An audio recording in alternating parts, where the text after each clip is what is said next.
Айшылық алыс жерлерге көзді ашып жұмғанша тез жету техниканың арқасында мүмкінге айналды. Діттеген жерге ұшақпен ұшып бару қазір бүкіл әлемге қолжетімді қызмет. Бастысы бортта өзіңізге және өзгелерге ыңғайлы болу үшін бір қатар қарапайым ережелерді сақтасаңыз болғаны.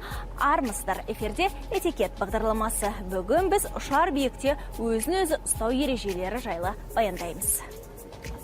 Отырғызу талонында көрсетілген меншікті орныңызға жеткенде қол жүгін жайғастырыңыз.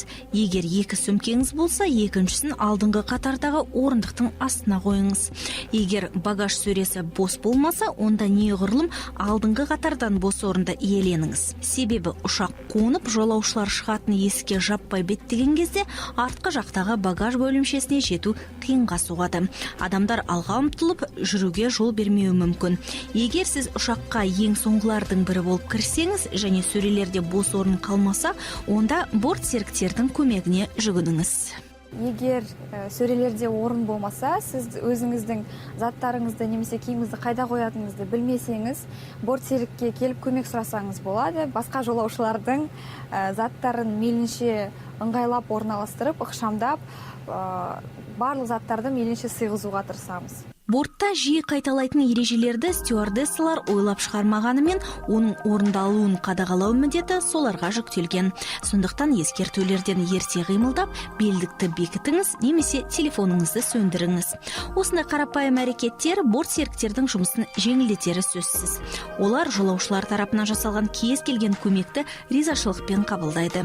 Егер сізден орындықтың арқасын көтеруді және үстелді пайдаланбауды өтінсе, ерегіссіз айтқанын орындаңыз.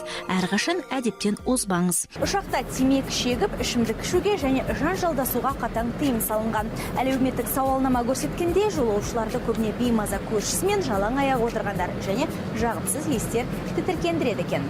Сапарластарыңызға салмақ салмауды ойлаңыз. Алдыңғы орындыққа тізеңізді тіремеңіз. Егер көз шырымын алуды ойлап орындығыңыздың арқасын жантайтпақ болсаңыз, алдымен артқы жақта отырған адамнан рұқсат сұраңыз. Тым болмағанда артыңызға мойын бұрып, кедергі келтірмейтіндігіңізге көз жеткізіңіз. Себебі желке тұсыңыздағы үстелде сусын болмаса, ыстық тамақ болуы мүмкін. Немесе ноутбук ашылып тұруы да ықтимал. Сондай-ақ орындығыңыздың арқасы ата-анасының тізесінде отырған баланы қысып қалуда неғайбыл. Алдыңғы қатарда отырған жолаушыны да ұмыт қалдырмаңыз. Әркез тұрған сайын оның орындығының бас сүйегішін ұстаудан аулақ болыңыз. Оның орнына өз орындығыңызға тіреліңіз немесе шынтақ таянғышқа сүйеніңіз.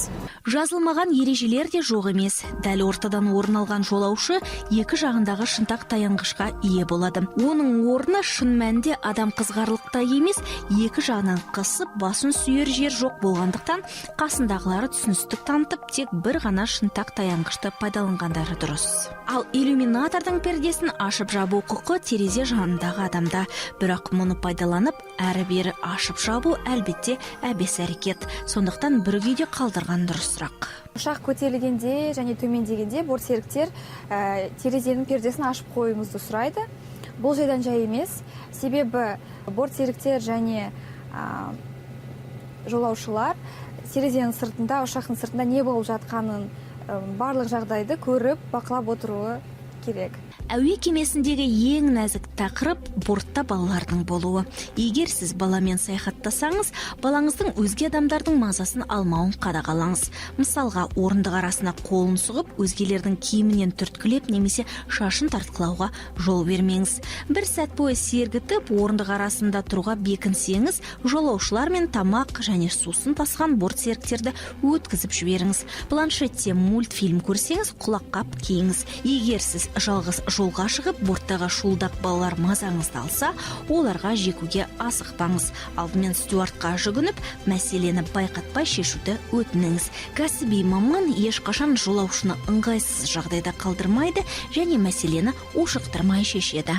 Әуедегі әдеп жердегіге қарағанда өте маңызды. Себебі ұшу көп адам үшін күйзеліспен пара-пар. Сондықтан кемедегінің жаны бір демекші, адамдар шектеулі кеңістікте бірін-бірі қолдап түсінгені жөн. Бұл этикет бағдарламасы. Табысқа бірге қол жеткізейік.